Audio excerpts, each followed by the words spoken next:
بسم الله الرحمن الرحيم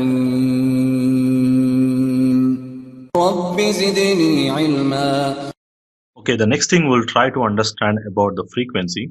Like in the previous sections we have discussed, the electromagnetic waves are generated by the wireless device, and these electromagnetic waves are generally measured in frequency. Now, what is exactly frequency? Frequency is nothing but the number of times that particular signal is going to complete up and down in 1 second. Now, if you just try to understand a cycle, now this one cycle represents the starting point, let's say the starting point from here. So it's going to take this and coming back to the specific same point. Now we call this as one cycle. Now, no matter where you start, now the complete sequence back to the same starting point we can count. So generally we say we start from this particular point, of course, this particular point again. Now this is what we call a cycle. So if you take this particular point, this has 1 second. Now in 1 second, it is going to complete how many cycles? So this is one cycle, and this is two, and this is three, and this is four. So now, which means this is completely like 4 cycles it is going to complete per second. And that's what we call as frequency. Now frequency, we can say the number of cycles it is going to complete per second, and it is the frequency is actually calculated in hertz. And 1 hertz, we can say the hertz is like the number of cycles per second. So which means in this case, now in this example, it is going to complete 4 cycles. So which means it is going to be 4 hertz, we can say. So technically hertz is a commonly used frequency unit, or in other words, we can also say it's going to decide how many cycles it is going to complete per second. So the wave cycle per second. So depending upon the devices, or depending upon, so it can be calculated in multiple options. Like generally we calculate in hertz, but when the number of cycles increases, let's say it is going around 1000 or more than that, then normally we represent in the form of kilohertz, and then megahertz, and then gigahertz, like that.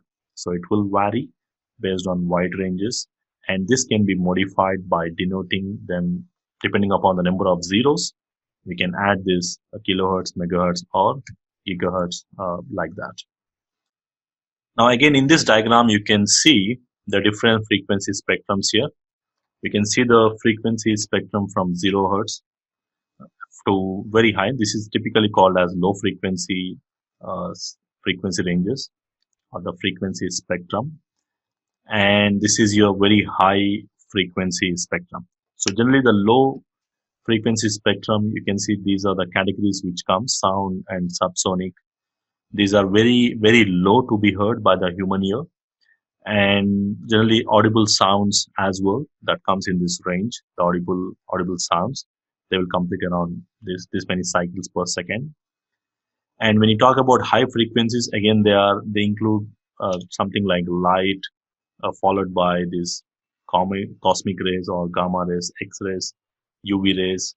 Again, this is visible light comes in this range. So this table gives you a detail the different frequency ranges we have.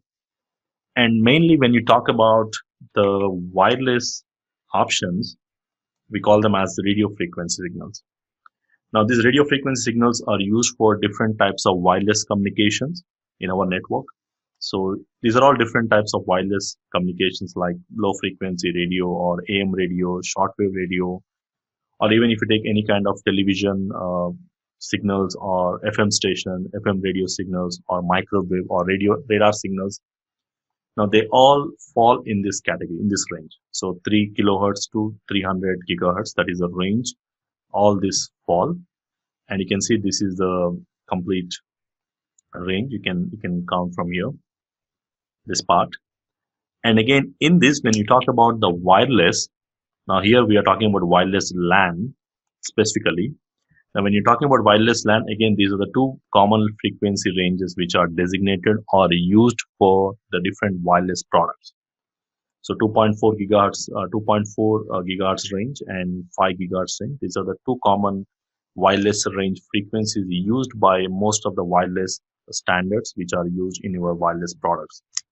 Like if you're taking an example of your access points, or if you're using any kind of WLCs or mobile wireless connections, or NICs, the NICs used inside the PCs or on the laptops. So these all devices must be operating these specific frequencies. And of course, in order to connect, they must be operating on the same frequency band or the same uh, frequency in general.